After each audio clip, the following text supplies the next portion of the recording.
Hi అండి. ఇప్పుడు మనం సొరకాయ కూట ఎలా తయారు చేసుకోవాలో చూద్దాం. నూనెలో శనగపప్పు, మినప్పప్పు, మెంతులు,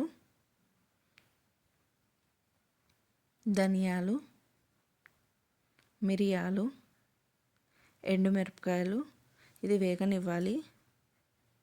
మంచిగా వేగిపోయింది. ఇప్పుడు దీన్ని పక్కన పెట్టుకోవాలి.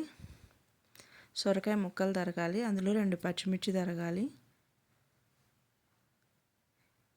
చిన్న గ్లాస్ కందిపప్పు అది బాగా కడిగి ఇప్పుడు కుక్కర్లో ఈ ముక్కలు కూడా వేసేయాలి. సొరకాయ ముక్కలు కుక్కర్ పెట్టేయాలి.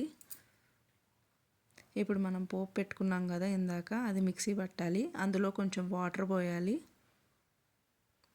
కొంచెం పేస్ట్ లాగా చేసుకోవాలన్నమాట.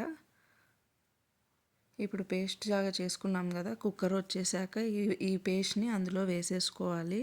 ముక్కల్లో కొంచెం పలచగా ఉండడానికి నీళ్లు పోసుకోవాలి. ఉప్పు, ఎండుమిరపకాయలు వేసాం కాబట్టి కారం అక్కర్లేదు. పైన పోపు వేయాలి. ఆవాలు, మెంతులు, ఇంగువ, ఎండుమిర్చి తిరగమాత వేయాలి పైన. అది ఇందులో కలిపేసుకోవాలి కూటులో. ఇప్పుడు టేస్టీగా ఉండే సొరకాయ కూటు రెడీ అయిపోయింది. చపాతీలోకి చాలా బాగుంటుంది.